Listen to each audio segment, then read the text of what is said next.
All right, guys, welcome back to another episode of Running with Wolves. Today, we're going to talk all about mastering some content pillars, and they're not the content pillars that you think they are going to be when it comes to marketing. I want to talk really quick about the content pillars that you're being advised to use and why they are absolute bullshit.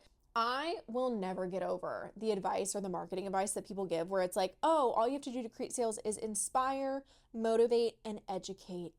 Okay, well, tell me why you're doing that, and then you're getting people in your DMs asking for free advice all the freaking time, and they're not actually buying from you. No part of inspiring, motivating, or educating is actually going to activate people to buy. So let's talk about the content pillars you should actually be using to attract, warm, and convert. The other thing I also want to say before we get into that is that every business very much has their own content pillars. And I like to think of them as problems and desires. And a lot of problems and desires fall into those different phases of attract, warm, and convert in your marketing strategy. So like, for example, our content pillars for attraction is the old era of marketing is dead, creating predictable virality and making sure you're turning that into actual sales. Another thing that typically goes viral is like my CEO story and journey, my morning routine. There are probably like 10 things I could mention off the top of my head right now that are content pillars that typically perform really well. The same is true for the flip side for our converting content. Depending on what offer we're selling, there are different content pillars that perform really well for our audience. For agency, it's doubling your results without doubling your marketing efforts, right?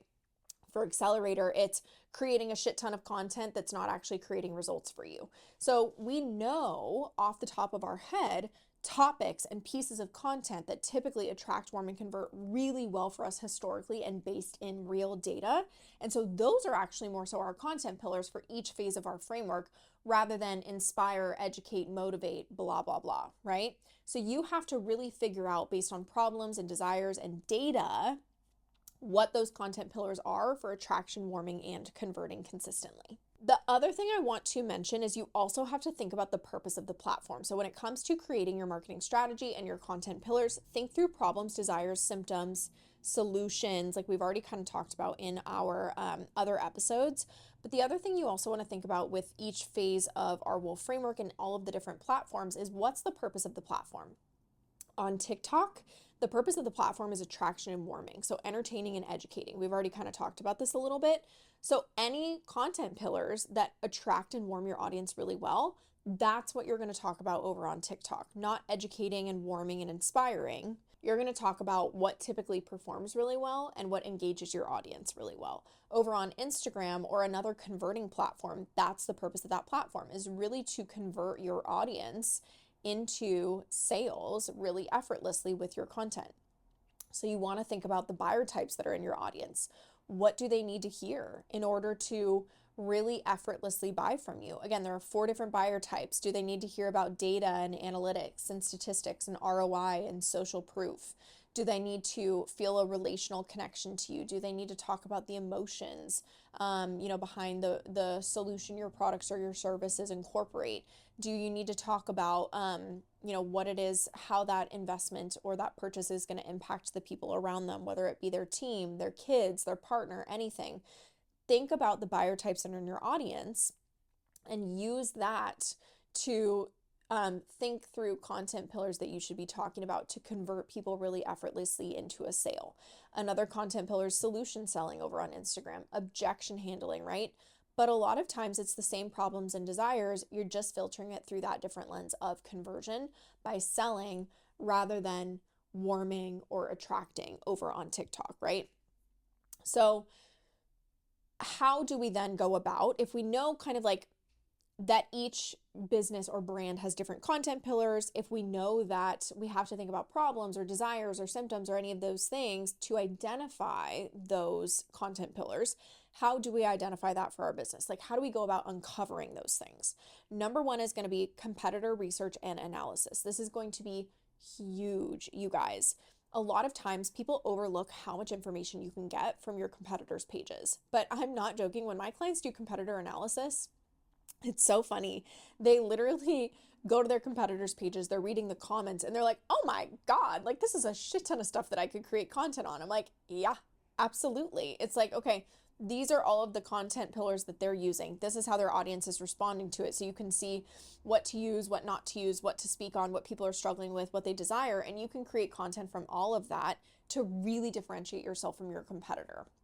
Number 2 is going to be data and audience analysis. So if you're creating content, you're talking about all these different topics, and over on Instagram, one topic gets 200 views, one topic gets 5,000 views continuously, you know that that is attracting a lot more people than that topic over there that's getting 200 views consistently. And so you incorporate that topic as a consistent content pillar. Same thing goes over for Instagram. If you're using one topic and you're getting 50 link clicks versus 5 link clicks on a different topic, what topic are you probably going to talk on more in terms of converting people into a sale? The one that's getting 50 link clicks, because clearly that's driving some activation to take action, right? So it's going to be really important for you guys on a monthly basis to pay very close attention to what your audience is telling you and what your data is telling you for each phase: attraction, warming, and converting. You want to look at what's driving the most views, the most engagement, saves, shares, comments, what is getting your audience talking back to you. And then the same goes for the conversion side. What's driving the most inquiries, sales, website link clicks, website traffic, right?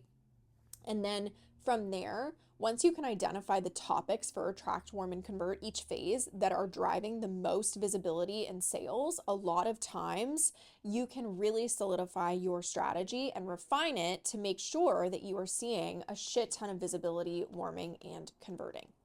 So when it comes to mastering your content pillars, a couple of key steps is to do your competitor analysis, look at your data analytics, and look at your how your audience is responding to different pieces of content. Identify the key problems and desires that your audience is experiencing, create content around that, and constantly refine your strategies until you know, I would say, the top 5 to 10 things that drive the most visibility, warm your audience up the fastest and the best, and convert people the fastest. And from there, you should have a really easy marketing strategy that you can rinse and repeat constantly, because you have that level of clarity of exactly what you need to be talking about to create the most amount of sales possible. So let me know what your guys' questions are around content pillars, around how to identify them, what they should be for your business. Pop them in the comments below, because we would love to talk about them and to help you out with that, because it really does make your marketing strategy and your sales so much easier. So hopefully I will see you guys in the next episode, and I'll talk to you soon. Bye, guys.